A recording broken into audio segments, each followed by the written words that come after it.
A teoria do Big Bang e a teoria do universo estacionário, eles preveem consequências diferentes para o universo, né? E algumas dessas consequências, em princípio, elas poderiam ser testadas, né? Então, por exemplo, se o universo se criou, se originou há 10 ou 20 bilhões de anos atrás, hoje ele deveria ter uma radiação que seria a relíquia do universo, né? E esta ideia ela foi especulada durante bastante tempo. Apenas eu listo aqui alguns dos astrofísicos que imaginaram que poderiam calcular qual seria a temperatura do universo, a temperatura da radiação que foi emitida quando o universo era muito quente. E que, pelo fato do universo se expandir, essa radiação se esfriou e hoje teria uma temperatura muito baixa, né? Então, a primeira estimativa de que se tem notícia foi feita em 1946 por um sujeito chamado Dicke. Esse Dicke determinou que a temperatura seria menor do que 20 graus Kelvin.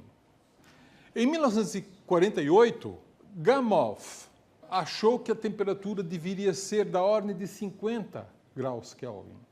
Mas essa determinação ele fez assumindo o que era conhecido até então, que o universo teria 3 bilhões de anos, né? Então, isso é fácil entender porque essa discrepância era grande.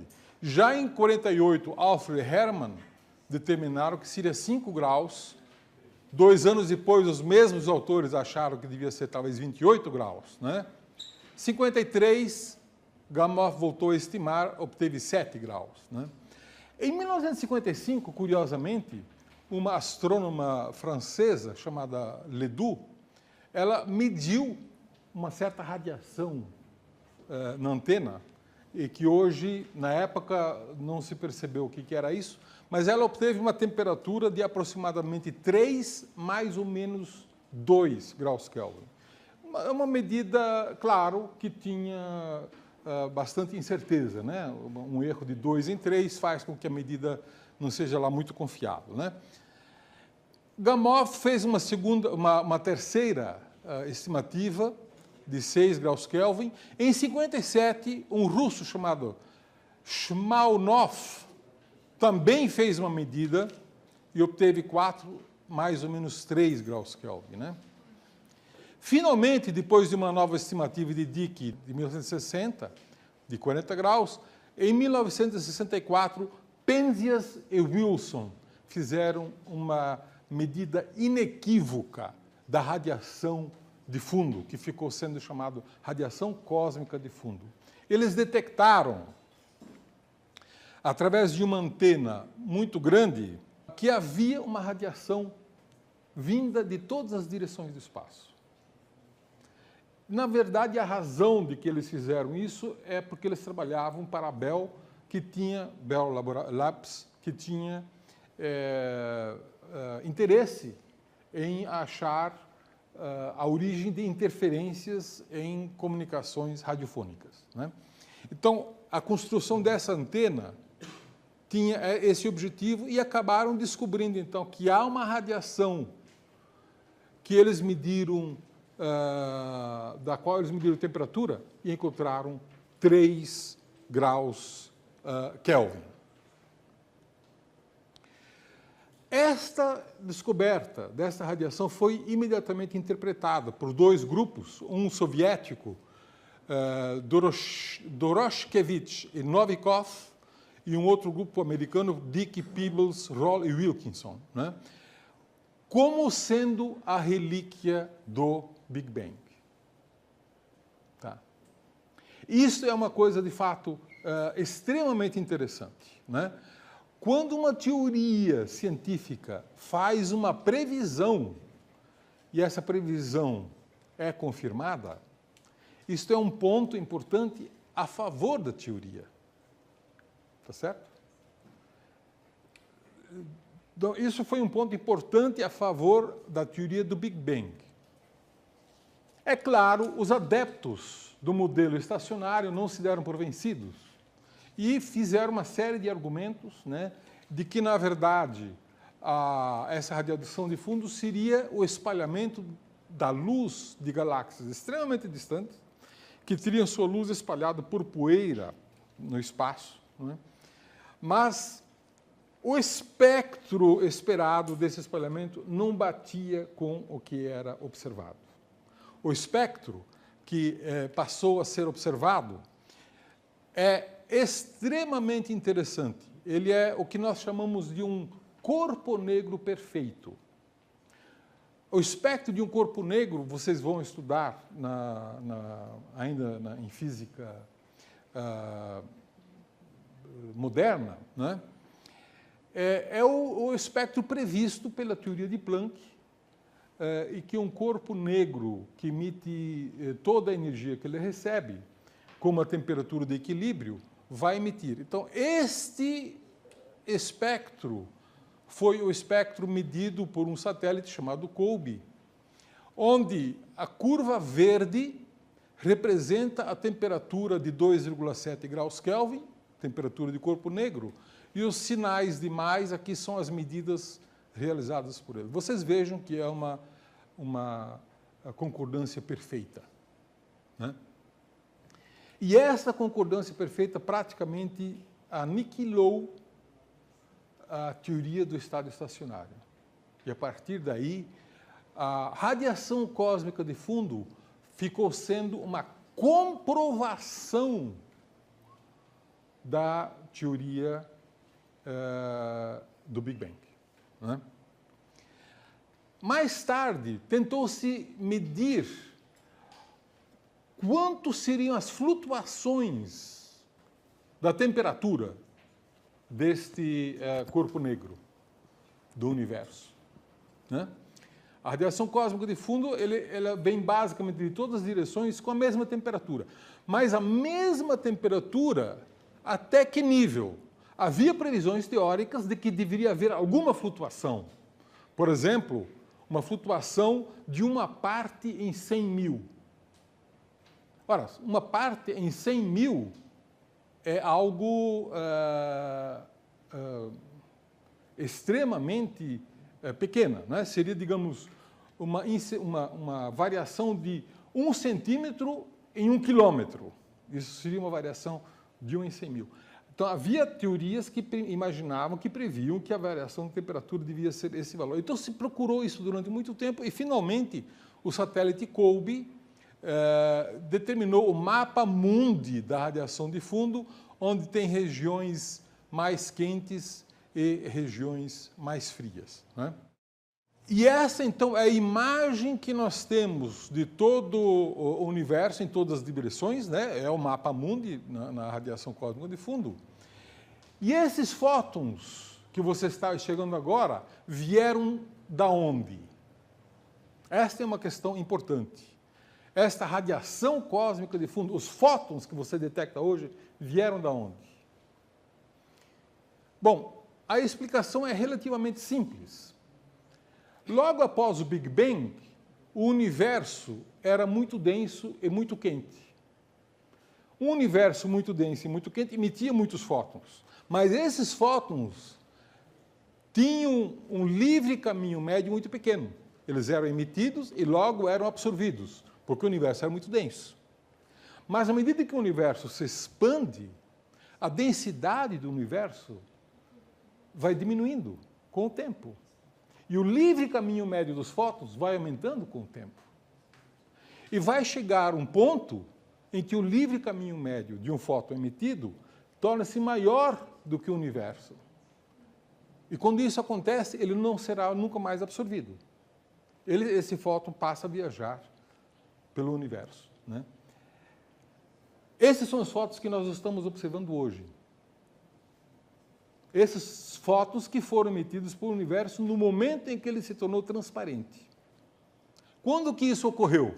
Isso ocorreu quando o universo tinha cerca de 380 mil anos de idade e uma temperatura de cerca de 3.000 graus Kelvin. Quando o universo chegou nesse momento, os fótons emitidos passaram a não mais serem absorvidos pela matéria. E, portanto, o livre caminho médio passou a ser maior do que o universo. E esses fótons você pode observar hoje. E isso é uma coisa muito interessante, porque ao estudar esses fótons e ao fazer esta fotografia, você está fotografando, literalmente, fazendo uma fotografia, uma imagem dos fótons, né, que foram emitidos quando o universo tinha 380 mil anos. Nesta época não havia galáxias, não havia estrelas, havia simplesmente um universo denso e quente, né? Depois disto, os fótons não mais sendo absorvidos, o universo pôde resfriar mais rapidamente e os átomos se recombinarem e convergirem para regiões mais e mais densas e formarem estrelas e formarem galáxias e assim por diante. Antes disso, isso não era possível, porque o universo era denso demais e homogêneo demais. Tá certo? Então, a descoberta dessas flutuações feitas pelo satélite COBE foi algo extremamente importante, porque o tamanho dessas flutuações passou a ser uma medida importante e adicional aos testes cosmológicos que puderam ser feitos a partir de então, né? Claro, a partir daí, então, com o satélite COBE conseguiu-se uma certa resolução, uma certa nitidez, né? Passou-se a construir outros satélites para aumentar essa nitidez, né? E os satélites seguintes, o WMAP e o Planck, conseguiram fazer isso.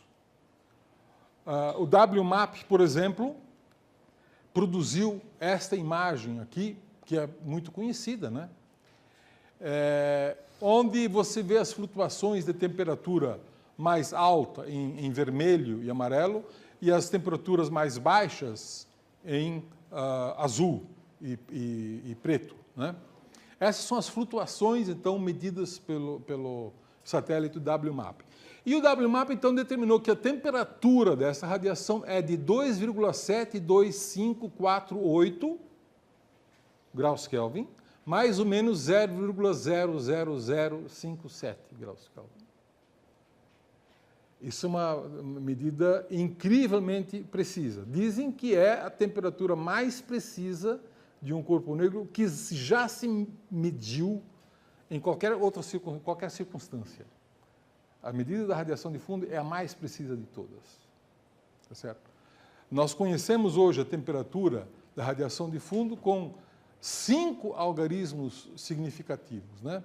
Aqui estão 6, mas o erro está aqui no 5 e não no 7. Né? Então, este foi o mapa produzido pelo satélite WMAP após 9 anos de medidas, 9 anos de observação. E, em março de 2013, foi feita a divulgação da primeira imagem de um novo satélite, chamado satélite Planck, né? E que produziu, então, esta imagem aqui, que, como vocês podem observar, é muito mais nítida, tem muito mais resolução espacial, né? E, portanto, ela é útil para derivar quantidades cosmológicas com uma precisão muito maior do que os satélites anteriores, né? E essas medidas são fundamentais para a gente ter um conhecimento exato e preciso do nosso universo, da sua origem, da sua idade, da matéria escura e assim por diante, né? Bom, então, a detecção da radiação cósmica de fundo, como então é chamada essa relíquia, radiação relíquia do Big Bang, ela foi um fator determinante para convencer a comunidade científica de que a teoria do Big Bang é a teoria correta. Mas Existe um segundo teste cosmológico extremamente importante. E esse segundo teste cosmológico diz o seguinte: quando o universo surgiu, formaram-se prótons, nêutrons, elétrons, né, que, ao se expandirem e ao passar do tempo, permitiram que os nêutrons passassem a decair.